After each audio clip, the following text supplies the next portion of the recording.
Hello બાળકો, જય શ્રી કૃષ્ણ. મજામાં? આપણે આગળ ન્યુક્લિયસ પૂરું કર્યું. હવે તમારો લાસ્ટ યુનિટ છે સેમિકન્ડક્ટર ઇલેક્ટ્રોનિક્સ.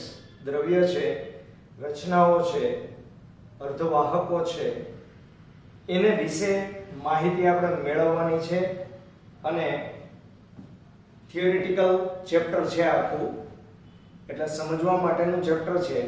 એટલે પાયાના સિદ્ધાંતો છે એ ધીમે ધીમે સમજાતા જાય તો પ્રોબ્લેમ ના થાય. અમુક વસ્તુઓ જસ્ટ 2021 માટે, હમણાં 2021 માટે થોડો કોર્સ આપણો ઘટી ગયેલો છે, એટલે આપણે એને સમજવું તો પડશે, બરાબર છે, પણ એને તૈયાર કરવાનું નથી. ઓલરાઈટ, તો સૌથી પહેલા પાયાના પ્રશ્ન ઉપર આપણે નજર કરીએ કે પહેલો તો શબ્દ જ એ છે ઇલેક્ટ્રિસિટી અને ઇલેક્ટ્રોનિક્સ. એટલે બુકમાં બધી માહિતી ન આપેલી હોય પણ સમજવાનો પ્રયત્ન કરો કે ઇલેક્ટ્રિસિટી અને ઇલેક્ટ્રોનિક્સ આ બંને શબ્દ વચ્ચે ફરક છે. ઇલેક્ટ્રિસિટી માં ઓહમના નિયમનું પાલન થતું હોય, જ્યારે ઇલેક્ટ્રોનિક્સમાં આપણા બંધારણીય એકમ તરીકે ઇલેક્ટ્રોન છે અને આ ઇલેક્ટ્રોન ઉપર આપણું નિયંત્રણ છે. નિયંત્રણ આપણું હોય તો અર્થ એમ થાય કે I અને V વચ્ચેના સંબંધો છે એ સુરેખ નહીં જળવાય, પણ કોઈ વિશિષ્ટ પ્રકારના સંબંધો પ્રાપ્ત થશે. ટૂંકમાં ઇલેક્ટ્રોન કે જેના દ્વારા વિદ્યુત પ્રવાહની રચના થાય એનું નિયંત્રણ, એનો કંટ્રોલ આપણા હાથમાં હોય તો તેવા પ્રકારની સંરચનાઓ, તેવા પ્રકારની ડિવાઇસીસ ને ઇલેક્ટ્રોનિક્સ ડિવાઇસીસ કહેવામાં આવે. આવી ઇલેક્ટ્રોનિક્સ ડિવાઇસીસ બનાવવા માટે સામાન્ય રીતે તેમના પાયાના બે પ્રકાર છે. એકને કહેવામાં આવે છે નિર્વાત વાલ્વ, શૂન્યાવકાશિત કરેલા વાલ્વ, અને એક છે ઘન અવસ્થા અર્ધવાહક. मतलब के solid state semiconductor, solid state electronics. आ आखू इलेक्ट्रॉनिक्स छे एनो विभाग नो मुख्य अंश आ छे. पण 1930 પહેલા 1930 પહેલા આપણે જે ઇલેક્ટ્રોનિક્સ નો વિકાસ કર્યો એ વિકાસ વાલ્વ ને આધારે હતો.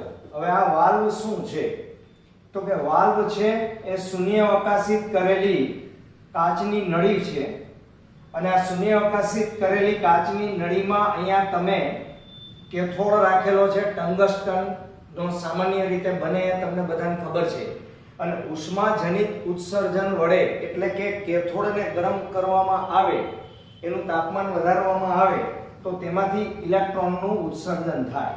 પણ આ શૂન્યાવકાશ કરેલી ટ્યુબ છે, આનું ધ્યાન રાખો. અત્યારે તો તમારે માત્ર આ ક્વેશ્ચનમાં આ બેનો જ ઉલ્લેખ કરવાનો હતો. હવે જે ભણાવું છું એ અહીંયા ધ્યાન આપો. ઇલેક્ટ્રોનિક્સમાં વાલ્વ વિશે ટૂંકમાં માહિતી આપો. એટલે અત્યારે હું તમને પહેલા વાલ્વ વિશે માહિતી આપીશ, એના પછી તમને 2 માર્કનો ક્વેશ્ચન ઘન અવસ્થા માટે પૂછાય, એ આપણે આના પછી ભણશું. પણ પહેલા વાલ્વ ભણી લઈએ. તો 1930 પહેલા વાલ્વ છે એના દ્વારા કામ થતું. હા, આપણા દેશમાં ઘણા બધા વર્ષો સુધી એટલે કે 1950 ની આસપાસના સમયગાળા સુધી વાલ્વનો ઉપયોગ કરવામાં આવતો. એટલે કે આપણા દેશમાં શરૂઆતમાં વિકાસ નહોતો પામ્યો, પછી એકદમ ઝડપથી વિકાસ થયો. પણ પ્રારંભિક અવસ્થામાં જે વાલ્વ વાળા રેડિયા છે, રેડિયા, એ વાલ્વ વાળા રેડિયા આવતા, અને એ જે વાલ્વ છે એ શૂન્યાવકાશિત કરેલી કાચની ટ્યુબમાં રાખેલા કેથોડને ગરમ કરવામાં આવે તો એમાંથી ઉત્સર્જાતા ઇલેક્ટ્રોન સામે એનોડ રાખેલ હોય એ એનોડને પ્રાપ્ત થાય. પણ શૂન્યાવકાશ રાખવા પાછળનું કારણ શું? ન રાખીએ તો શું થાય, રાખીએ તો શું થાય? જો રાખીએ તો હવે એનોડ ઉપરના વોલ્ટેજ તમે વધઘટ કરી અને ઇલેક્ટ્રોન કેટલા મેળવવા તે આપણા ઉપર આધારિત રહે. પણ જો તમે અહીંયા કોઈ વાયુ રાખો અથવા તો શૂન્યાવકાશ ન હોય તો અહીંથી ઉત્સર્જાતા ઇલેક્ટ્રોન આ હવાના અણુમાં પોતાની ઊર્જા ગુમાવે અથવા તેનું આયનીકરણ કરવામાં પોતાની ઊર્જા વાપરે તો આ ઇલેક્ટ્રોન ઉપર આપણું નિયંત્રણ ન રહે. આ ઇલેક્ટ્રોન પૂરી ઊર્જા સાથે અહીંયા ન પહોંચે અને આપણો કંટ્રોલ એનોડ પાસેથી છે. એનોડને આપણે વોલ્ટેજમાં વધઘટ કરશું એટલે ઇલેક્ટ્રોનનું અહીંથી જે ઉત્પાદન થયું, હા ઉત્પાદન એ આપણા હાથમાં જ છે એવું જરૂરી નથી. ઇલેક્ટ્રોનનું ઉત્પાદન આપણા હાથમાં, ઇલેક્ટ્રોનનું વહન આપણા હાથમાં, ઇલેક્ટ્રોન દ્વારા કેટલો વિદ્યુત પ્રવાહ રચાય તે પણ આપણા હાથમાં જ છે. અને આ આપણા હાથમાં છે એને લીધે એવી રચનાઓને જ ઇલેક્ટ્રોનિક્સ કહેવાય અને એ શાખાનું નામ જ ઇલેક્ટ્રોનિક્સ અને એનું એન્જિનિયરિંગ એટલે ઇલેક્ટ્રોનિક્સ એન્જિનિયરિંગ. રાઈટ? તો હવે આ વાલ્વ છે એના કેટલા પ્રકાર? તો કે ભાઈ વાલ્વમાં પહેલાના સમયમાં ડાયોડ નામનો વાલ્વ આવતો, હજુ આવે છે, પછી ટ્રાયોડ આવતો, પછી ટેન્ટ્રોડ આવતો અને પેન્ટોડ આવતો. ડાયોડની અંદર માત્ર પરિપથના બે ઘટક હોય, એક કેથોડ એક એનોડ. ટ્રાયોડની અંદર ત્રણ ઘટક હોય, કેથોડ હોય, એનોડ હોય અને વચ્ચે ગ્રીડ હોય, GRID ગ્રીડ. બરાબર? એને આધાર કહેવાય કે જે બેઝ કહેવાય. પેન્ટોડની અંદર આવા 4 ઘટકો હોય, પેન્ટોડમાં આવા 5 ઘટકો હોય. તો આ જેટલા વાલ્વ અત્યારે મેં તમને પ્રકાર આપ્યા એ વાલ્વનો હાલ આપણે ઉપયોગ નથી કરતા. ઇલેક્ટ્રોનિક્સના પરિપથમાં હાલ વાલ્વનો ઉપયોગ નથી થતો. પણ જ્યારે આપણી પાસે ઘન અવસ્થા અર્ધવાહક વિશેની માહિતી નહોતી ત્યાં સુધી તો વાલ્વનો ઉપયોગ કરવામાં આવતો હતો જ. હા, આ વાલ્વના પ્રોબ્લેમ ઘણા હતા. એક તો પહેલા તો વાલ્વ પ્રમાણમાં વધારે વોલ્ટેજે એને ચલાવવા પડે, વાલ્વ ગરમ પણ થાય, વાલ્વ કદમાં મોટા આવે, વાલ્વ ધ્યાન ન રાખો તો ઉડી પણ જાય, પ્લસ એ વાલ્વ મોંઘા પણ આવતા. દાખલા તરીકે ખાલી સમજવા માટે નામ આપું છું, એ લોકોના નંબર અને નામ આપવામાં આવતા પહેલાના સમયમાં. એટલે કે તમારે પ્રેક્ટિકલ પણ 12 સાયન્સની અંદર વાલ્વના પ્રેક્ટિકલ આવતા. એમાં EZ80 અને EZ81 નામના બે વાલ્વ છે, એનો ઉપયોગ સામાન્ય રીતે પ્રયોગશાળામાં કરવામાં આવતો. આ સિવાયના અનેક પ્રકારના વાલ્વ બનાવવામાં આવેલા હતા કે જે વાલ્વ વાળા ટેલિવિઝન પણ હતા અને વાલ્વ વાળા રેડિયા પણ હતા. બરાબર? તો આ વાલ્વ એટલે કે જે પહેલા વેલા કેથોડ રે ટ્યુબ એટલે કે જૂના ટેલિવિઝન છે, જૂના મોનિટર જે બનાવવામાં આવતા કોમ્પ્યુટરમાં, ડબ્બા આકારના ઓરિજિનલ કોમ્પ્યુટર જેને તમે બોલતા, તેની અંદર પણ આવી નિર્વાત ટ્યુબ જ હોય છે. એટલે કે શૂન્યાવકાશ કરેલી ટ્યુબ જ હોય છે. CRT માં પણ એનું આયુષ્ય, એની સાઈઝ, એનું વજન, એની કિંમત બધું મોંઘું હતું. પણ હવે આપણી પાસે છૂટકો નહોતો એટલે આપણે એનો જ ઉપયોગ કરવો પડતો હતો. બરાબર? તો આ વાલ્વ થયા. હવે પાછો બીજો એક પ્રશ્ન થાય કે આને વાલ્વ શું કામ કીધું? વાલ્વને વાલ્વ શું કામ કહેવાય? ઓકે, સાયકલની અંદર તમે હવા પૂરો છો ત્યારે નાનો રબરની આવી ટોટી જેવું હશે, એને પણ આપણે વાલ્વ કહીએ છીએ. કે જે નાના ભાગ ઉપર ચડાવેલો હોય ને એમાં એક નાનું હોલ હોય, એને વાલ્વ કહેવામાં આવે. શું કામ? વાલ્વ એટલે one way traffic. One way ટ્રાફિકનો મતલબ એક જ તરફી હવા જાય. દાખલા તરીકે સાયકલમાં તમે પૂરો તો હવામાં પંપ હોય તો હવા ભરાશે, બહાર નહીં નીકળે. આમ વાલ્વમાં ઇલેક્ટ્રોન રિટર્ન ના થાય, એ જાય ખરા. આમ એક જ દિશામાં ઇલેક્ટ્રોનનું વહન થતું હોવાને લીધે, વિદ્યુતભાર વાહકોનું વહન એક જ દિશામાં થતું હોવાને લીધે તેને વાલ્વ એવું નામ આપવામાં આવેલું હતું. બરાબર? તો વાલ્વ વિશેનો આ પ્રશ્ન છે. આ માત્ર પ્રકાર અને સાદી વ્યાખ્યા દર્શાવવાની હતી કે જેમાં વિદ્યુત પ્રવાહનું નિયંત્રણ, વિદ્યુત ભારનું નિયંત્રણ, ઇલેક્ટ્રોનની ગતિવિધિનું નિયંત્રણ, તેનું ઉત્પાદન, આ બધું જ આપણા હાથમાં હોય તો ભૌતિક વિજ્ઞાનની તેવી શાખાને ઇલેક્ટ્રોનિક્સની શાખા કહેવામાં આવે છે. ઓકે, હવે આવશે ઘન અવસ્થા અર્ધવાહક. હવે આપણા આવર્ત કોષ્ટકની અંદર સિલિકોન અને જર્મેનિયમ ઉપરાંત ઘણા છે, પણ સિલિકોન અને જર્મેનિયમ છે એ પ્રમાણમાં બહુ કોસ્ટલી નથી. તો આવા સિલિકોન અને જર્મેનિયમ એ અર્ધવાહકો છે, સેમિકન્ડક્ટર છે. સેમિકન્ડક્ટરનો મતલબ પોતાનામાંથી વિદ્યુત પ્રવાહનું થોડું થોડું વહન કરે અને થોડું થોડું વહન ન કરે. અર્ધવાહક, સુવાહક, અવાહક, અર્ધવાહક, એના નામ ઉપરથી જ આપણને ખબર પડે. ઓકે, તો આવા અર્ધવાહકો જે કુદરતમાં મળે છે એ તો છે, પણ કૃત્રિમ રીતે પણ તમે આવા અર્ધવાહકોને તૈયાર કરી શકો છો બાળકો.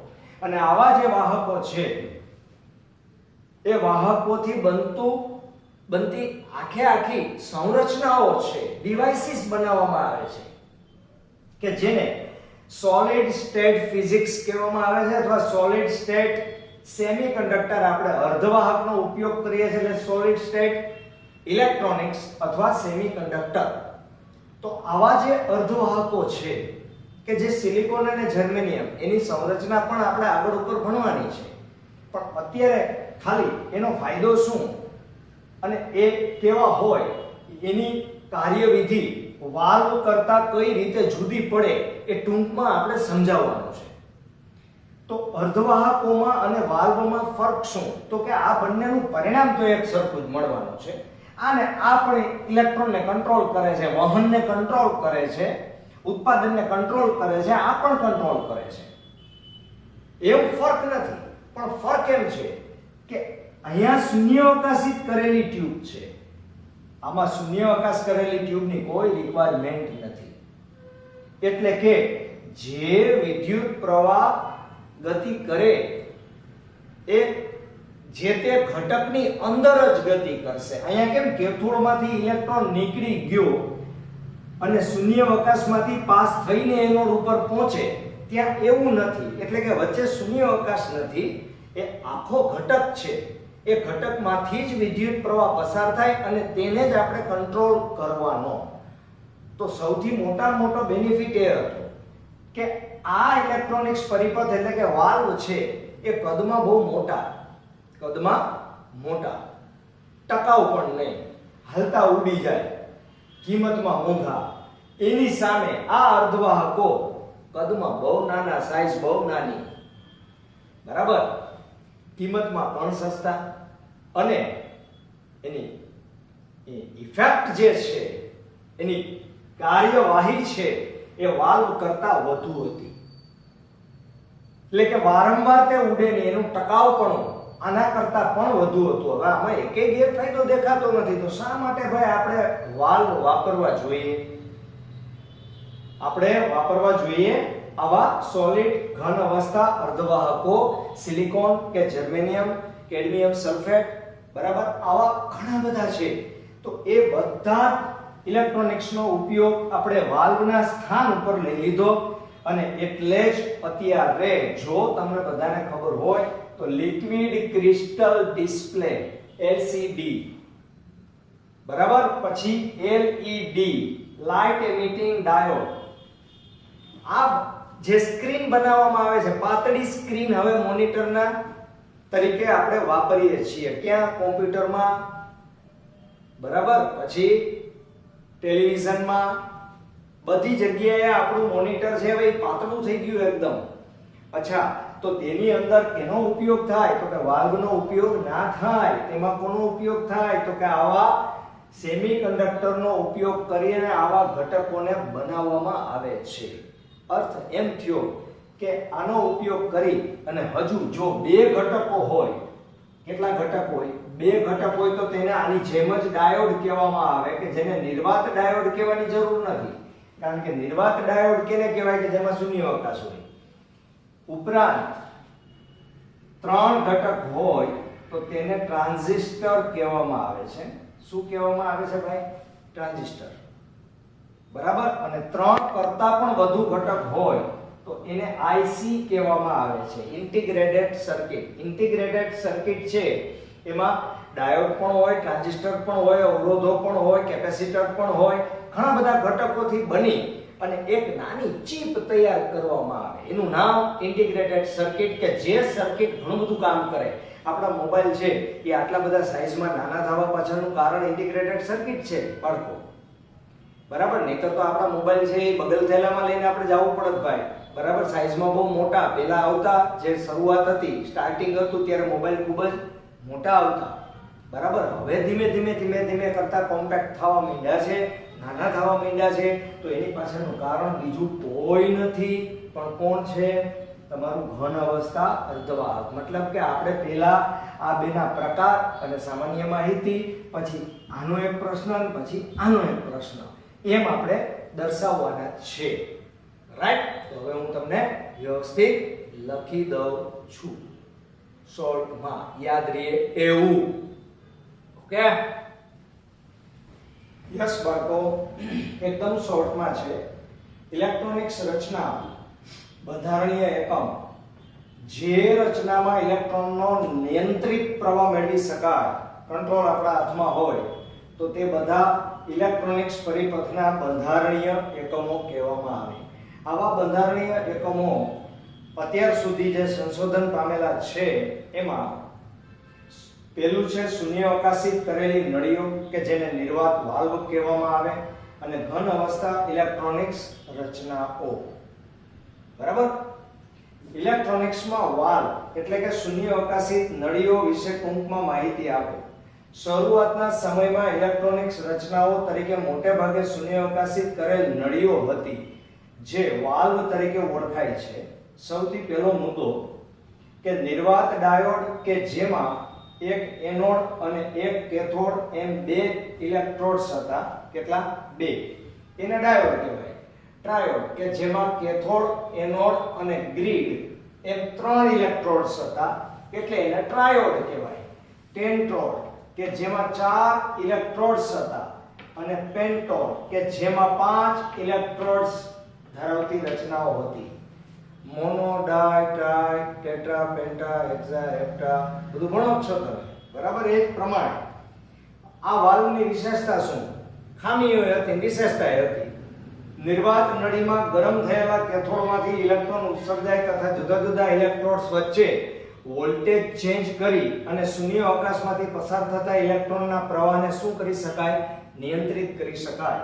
અહીં ઇલેક્ટ્રોડ્સ વચ્ચેની જગ્યામાં શૂન્ય અવકાશ હોવો જરૂરી છે. શું હોવો જરૂરી છે? શૂન્ય હોવો નહીં, પણ શૂન્ય અવકાશ, શૂન્ય અવકાશ હોવો જરૂરી છે. બરાબર. અને નહીતર શું થાય? શૂન્ય અવકાશ ના હોય તો શું થાય? મેં હમણાં સમજાવ્યું એમ કે ગતિ કરતા ઇલેક્ટ્રોન માર્ગમાં આવતા હવાના અણુઓ સાથે ભટકાય, હવાનું આયનીકરણ કરે. મફતમાં થોડુંક આયનીકરણ થાય, ઇલેક્ટ્રોનની પોતાની ઊર્જા વપરાય. બરાબર. એટલે એ ઇલેક્ટ્રોન છે એ પોતે શું કરતા જાય? ધીમે ધીમે ઊર્જા ગુમાવતા જાય. ઇલેક્ટ્રોન ફક્ત કેથોડથી એનોડ એમ એક જ દિશામાં ગતિ કરે છે, અને તેથી તેમને વાલ્વ કહેવામાં આવે છે. આ સંરચનાઓ કદમાં મોટી હોય છે તથા તે વધુ વોલ્ટેજ, લગભગ 100 વોલ્ટ પર કાર્ય કરે છે, તેથી તેમાં પાવર પણ વધુ ખર્ચાય છે. આ મુશ્કેલી છે. તેમનું આયુષ્ય ટૂંકું હોય, વિશ્વસનીયતા ઓછી હોય, એટલે કે કદાચ મળે, કદાચ એમાં ઇલેક્ટ્રોનનું નિયંત્રણ ન પણ થાય. બરાબર. અને ક્યારેક વાલ્વ છે એ વધુ ગરમ થઈ જાય, કે થોડો વધુ ગરમ થઈ જાય અને એ જગ્યામાં વધારે ઇલેક્ટ્રોન ઉત્પન્ન થાય તો કેથોડનો ફિલામેન્ટ ઉડી જવાની પણ પોસિબિલિટી હોય. એટલે કે વાલ્વ જ ઉડી ગયો કહેવાય. નવો વાલ્વ તમારે નાખવો પડે. એ નવો વાલ્વ બહુ કોસ્ટલી હોય, મતલબ કે એક વાલ્વ ઉડે એટલે મિનિમમ 200-300 રૂપિયાનો એક વાલ્વ આવતો હોય, બરાબર? તો તેમનું આયુષ્ય ટૂંકું અને વિશ્વસનીયતા કેવી હોય છે? ઓછી હોય છે, તથા કિંમતમાં પાછા કેવા હોય છે? મોંઘા. એટલે હવે આમાં ખરેખર તો આપણે મુશ્કેલી હતી, આપણી પાસે બીજી કોઈ વ્યવસ્થા નહોતી, એટલા માટે આપણે આનો ઉપયોગ ફરજિયાત કરવો પડતો અને વાલ્વ વાળા રેડિયા આવતા. કેવા? વાલ્વ વાળા, બરાબર? કે જેમાં તમે ઈ રેડિયાને સ્ટાર્ટ કરો એટલે પહેલા ગરમ થાય, જેમ આપણે કેમ અત્યારે સ્ટાર્ટ કરીએ ઇન્સ્ટ્રુમેન્ટ તો તરત જ સ્ટાર્ટ થઈ જાય, એમ તરત સ્ટાર્ટ ના થાય, તમે પહેલા ઓન કરો એટલે ધીમે ધીમે બોલવાની શરૂઆત થાય, એટલે ધીરે ધીરે કરતા એ જે એનાઉન્સર છે એનો અવાજ વધતો જાય, પછી બંધ કરો ત્યારે ધીમે ધીમે ઘટતો જાય, બરાબર? ઓલરાઈટ, ચાલો લખી લ્યો ફટાફટ.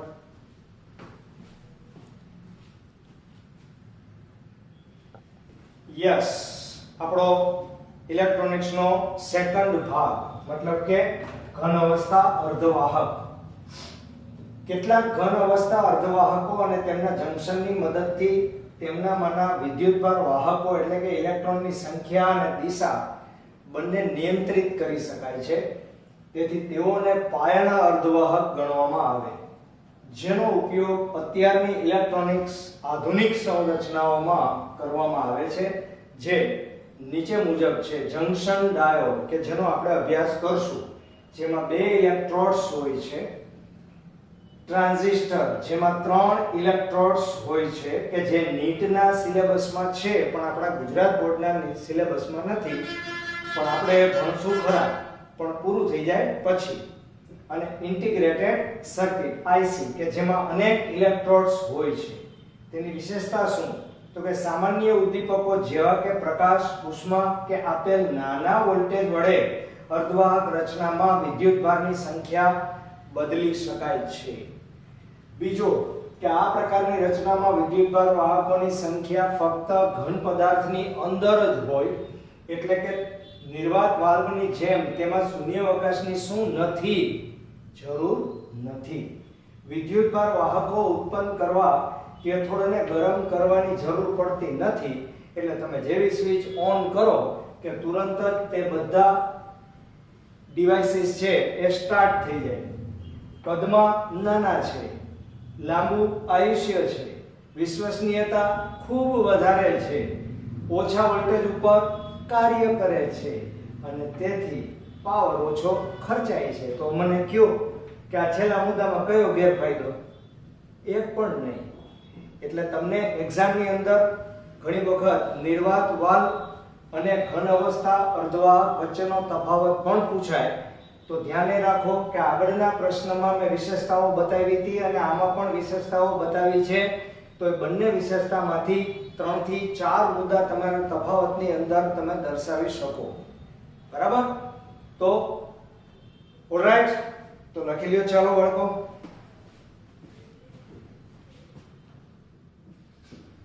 યસ બાળકો, નેક્સ્ટ ક્વેશ્ચન. આપણે 3 ક્વેશ્ચન ભણ્યા. વાહકતા અને અવરોધકતાના સંદર્ભમાં ઘન પદાર્થનું વર્ગીકરણ કરો. એક્ચ્યુઅલી આ ક્વેશ્ચન તમે અગાઉ ભણી ચૂકેલા છો ચેપ્ટર નંબર 3 પ્રવાહ વિદ્યુતમાં, છતાં પણ આપણે અત્યારે છે જરૂરી એટલે આપણે થોડું ભણી નાખીએ. વાહકતા અને અવરોધકતા, તમને ખબર છે કે વાહકતા છે એ અવરોધકતાના વ્યસ્ત પ્રમાણમાં હોય, એટલે કે જે તત્વ, ધાતુ, સ્ફટિક પદાર્થ ની અવરોધકતા વધુ હોય તેની વાહકતા ઓછી હોય. બિલકુલ સામાન્ય બાબત છે આ. તો ધાતુ પદાર્થ તમે લ્યો, અધાતુ લ્યો અને અર્ધ ધાતુ લ્યો, અથવા આને અર્ધવાહક પણ કહેવામાં આવે છે. અને શું પણ કહેવામાં આવે ભાઈ? અર્ધવાહક. આ અવાહક અને આ સુવાહક.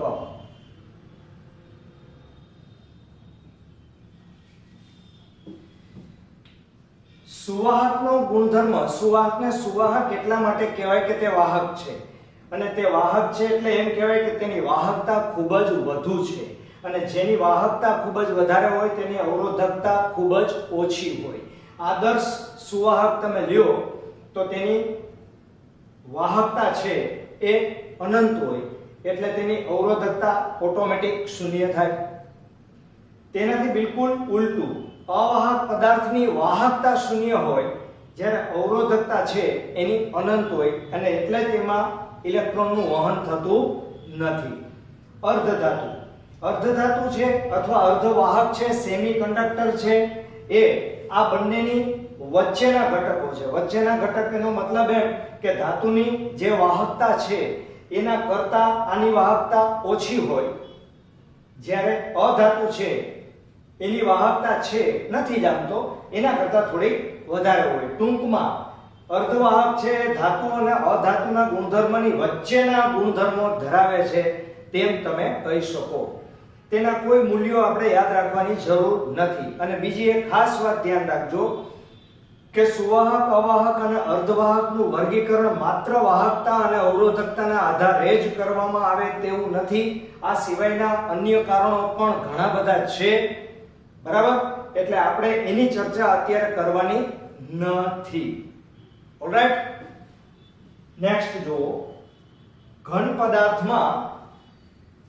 પદાર્થમાં ઇલેક્ટ્રોનની ગતિ સ્વતંત્ર પરમાણુમાં થતી ગતિ કરતા કેવી હોય છે ભાઈ? થોડીક જુદી હોય છે. કેમ? તો તમને બધાને ખબર છે કે બોહર છે એ બોહરનું પરમાણુ મોડલ છે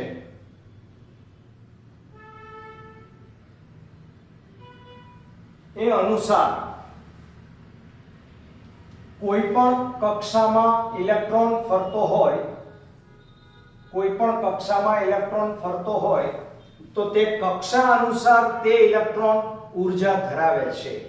આવું તમે પરમાણુ નામના ચેપ્ટરમાં ભણેલા છો કે કક્ષા બદલે તો તેની ઊર્જા પણ બદલે, બરાબર? તો છેદમાં n² આવતો હતો, યાદ આવે છે? એટલે કક્ષાના ક્રમના વર્ગના વ્યસ્ત પ્રમાણમાં ચાલે.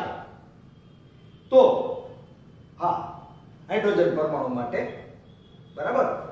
તો હવે એ ધ્યાન આપો કે આ એક જ પરમાણુ છે ભાઈ. જ્યારે સ્ફટિકની રચના થાય ત્યારે એક પરમાણુ હોય કે એક કરતા વધુ પરમાણુ હોય? તો કે એક કરતા વધુ પરમાણુ હોય. અને એક કરતા વધુ પરમાણુ જ્યારે એકબીજાની નજીક આવે ત્યારે કોઈ એક પરમાણુની બાહ્યતમ કક્ષા એ બીજા પરમાણુની બાહ્યતમ કક્ષાની એકદમ નજીક આવે એટલે બંને પરમાણુના આ ઇલેક્ટ્રોન એકબીજામાં ઓવરલેપ થાય, અને ઓવરલેપ થવાને કારણે વિદ્યુતનું વહન વધે. અને ઓવરલેપ થવાને કારણે જો વિદ્યુતનું વહન વધતું હોય તો આવા સંજોગોમાં બોહર મોડલના મત અનુસાર દરેક કક્ષામાં રહેલા ઇલેક્ટ્રોન ચોક્કસ ઊર્જા ધરાવે છે એવી બાબત ખોટી ઠરવી જોઈએ. પણ ખોટી ઠરવાને બદલે વૈજ્ઞાનિકોએ આને માટે ઇલેક્ટ્રોન કેવી રીતે રહે છે તે જાણવાનો પ્રયત્ન કર્યો. હવે આપણા પ્રશ્નનો જવાબ તો આવી ગયો કે ઘન પદાર્થમાં ઇલેક્ટ્રોનની ગતિ સ્વતંત્ર પરમાણુમાં થતી ગતિ કરતા કેમ જુદી હોય છે? તો કે સ્વતંત્ર પરમાણુ છે એમાં ઇલેક્ટ્રોન જે કક્ષામાં ફરતો હોય તે કક્ષામાં ચોક્કસ ઊર્જા ધરાવતો હોય, પરંતુ જ્યારે સ્ફટિકની રચના થાય ત્યારે એક પરમાણુ બીજા પરમાણુની નજીક આવવાને કારણે બંને પરમાણુના બાહ્યતમ કક્ષાના ઇલેક્ટ્રોન ઓવરલેપ થતા હોવાને કારણે તેની ઊર્જામાં ફેરફાર થાય છે, બરાબર છે? એટલે બોહર મોડેલ અનુસાર એ બોહર મોડેલ એક પરમાણુ માટે હતું. આપણે સ્ફટિક માટે આ બાબતની ચર્ચા કરીએ છીએ. પરમાણુમાં ઇલેક્ટ્રોનની ગતિ ઘન પદાર્થમાં એટલે કે સ્ફટિકમાં ઇલેક્ટ્રોનની ગતિ કરતા એકલા પરમાણુમાં કેમ જુદી હોય છે?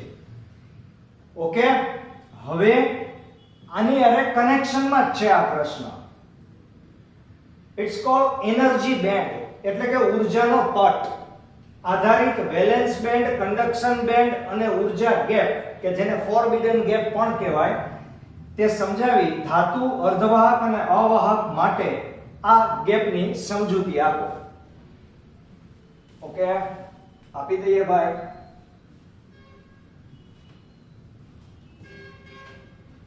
શું બને છે તો કે જ્યારે ઘન પદાર્થની રચના થાય અથવા સ્ફટિકની રચના થાય ત્યારે એક કરતા વધુ પરમાણુ એકબીજાની નજીક આવે ત્યારે તેના બાહ્યતમ કક્ષામાંના ઇલેક્ટ્રોન એકબીજામાં ઓવરલેપ થાય અને આ ઓવરલેપિંગની પ્રક્રિયામાં તેની ઊર્જા તમે જે નક્કી કરો છો એ મુજબની સ્થિર ઊર્જા જળવાઈ રહેતી નથી.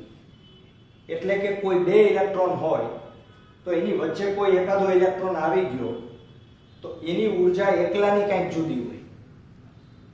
એનો મતલબ એમ થયો કે આપણે એક એક ઇલેક્ટ્રોનની ઊર્જાની ગણતરી કરવી પડે અને આ ગણતરી કરવા માટે એક ઇલેક્ટ્રોનના એક ઊર્જા સ્તર બનાવવામાં આવે. એક ઇલેક્ટ્રોનનો એક ઊર્જા સ્તર. આવા કેટલાક ઊર્જા સ્તર એવા હતા કે જે વેલેન્સ ઇલેક્ટ્રોનને સાચવી શકતા હતા અને જે આ ઇલેક્ટ્રોનને સાચવી શકે તેવા બેન્ડને વેલેન્સ બેન્ડ કહેવામાં આવે.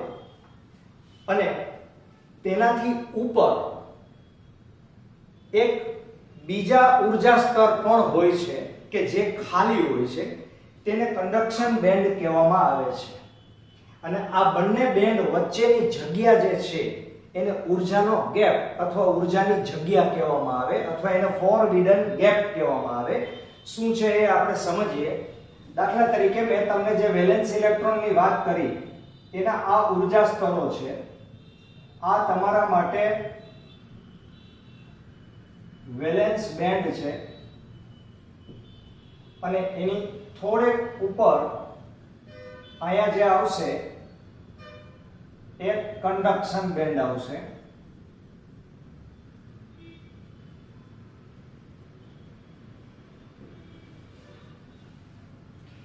વેલેન્સ બેન્ડનું સૌથી ઉપરના ઊર્જા સ્તરની ઊર્જા ધારો કે EV છે, કારણ કે જુદા જુદા ઊર્જા સ્તરની ઊર્જા જુદી જુદી હોય. અને કન્ડક્શન બેન્ડના સૌથી નીચેના ઊર્જા સ્તરની ઊર્જા ધારો કે EC છે, કન્ડક્શન બેન્ડ છે એટલે. તો આ બે વચ્ચે કંઈક તફાવત છે. જેટલો તફાવત આ બંને વચ્ચેનો વધુ તેટલી ઇલેક્ટ્રોનને ગતિ કરવામાં મુશ્કેલી વધુ. શું કામે? જ્યારે બે પરમાણુ એકબીજાને ઓવરલેપ થાય ત્યારે એવી સ્થિતિમાં ઇલેક્ટ્રોન સૌથી પહેલા અલગ જ ઊર્જા બેન્ડ બને એમાંના વેલેન્સ બેન્ડની અંદર સૌથી પહેલા ઇલેક્ટ્રોન ભરાય.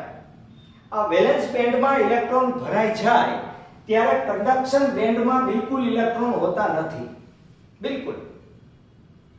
હવે જો ધાતુ હશે તો ધાતુમાં શું બને છે તો કે આ EV અને EC વચ્ચેની ઊર્જાનો તફાવત ખૂબ જ ઓછો હોય અથવા નહિવત હોય અથવા હોય જ નહીં.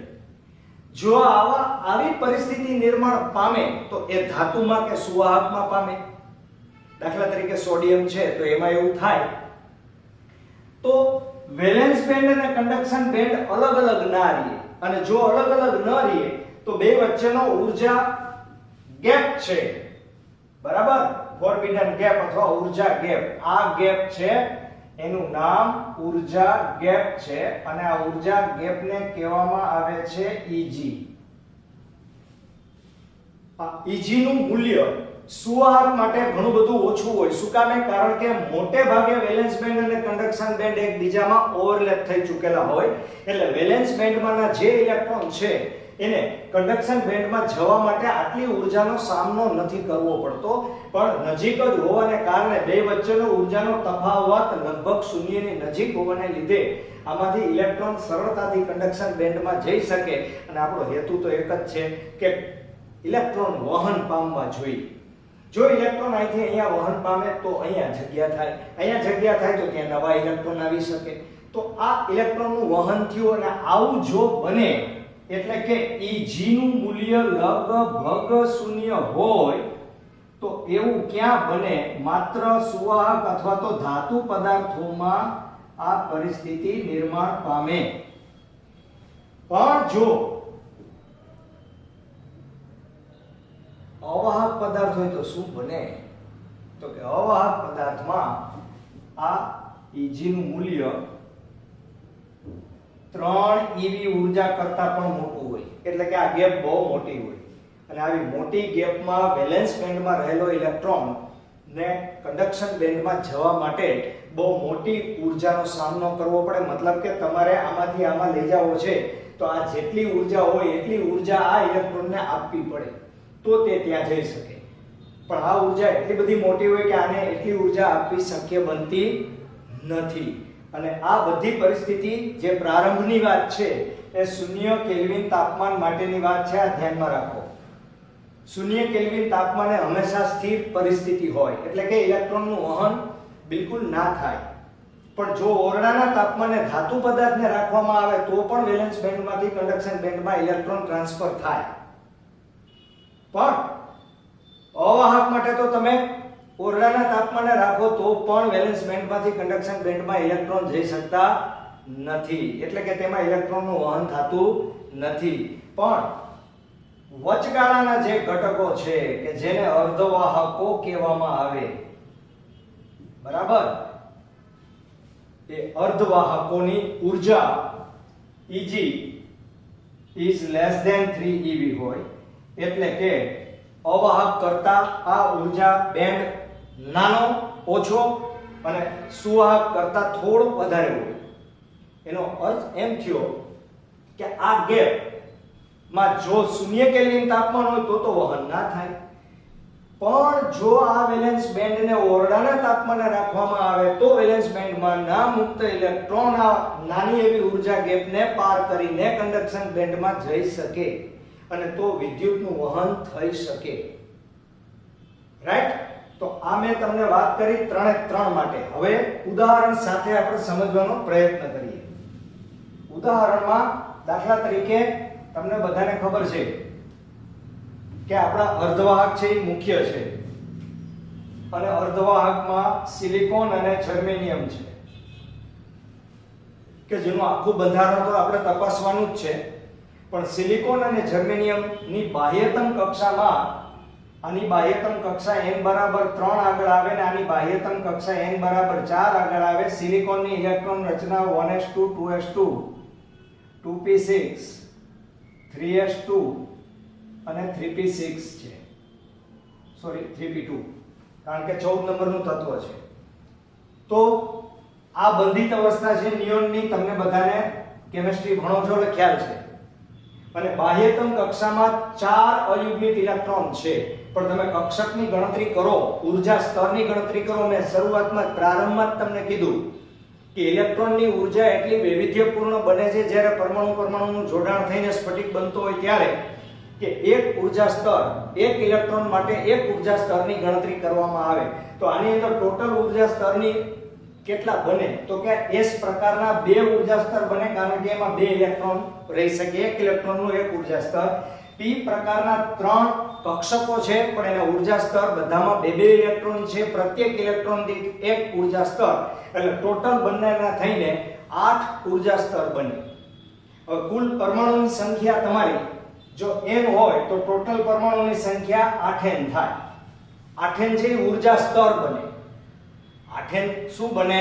ઊર્જા સ્તર. પ્રત્યેક પરમાણુના ની સંખ્યા n હોય તો આવા ઊર્જા સ્તરની સંખ્યા 8n થાય. હવે 8n થાય તો બે સરખા ભાગ પડશે કે વેલેન્સ બેન્ડની અંદર 4n ઊર્જા સ્તર રહેશે અને કન્ડક્શન બેન્ડમાં પણ 4n ઊર્જા સ્તર રહેશે. આ 4n ઊર્જા સ્તરમાં હવે આપણા કેટલા ઇલેક્ટ્રોન છે ટોટલ? મને કયો, સમજાવો. 4. 4 ની સામે આપણી પાસે 8 ઊર્જા સ્તરની જગ્યા છે. પણ સૌથી પહેલા આ ઇલેક્ટ્રોન એ વેલેન્સ બેન્ડની અંદર ભરાશે, એટલે કે આ 4 ઇલેક્ટ્રોન પહેલા વેલેન્સ બેન્ડમાં આવશે 0 કેલ્વિન તાપમાને. ત્યારે વેલેન્સ કન્ડક્શન બેન્ડ છે બિલકુલ ખાલી હશે, એટલે કે અહીંયા ઇલેક્ટ્રોન જઈ શકવાના નથી.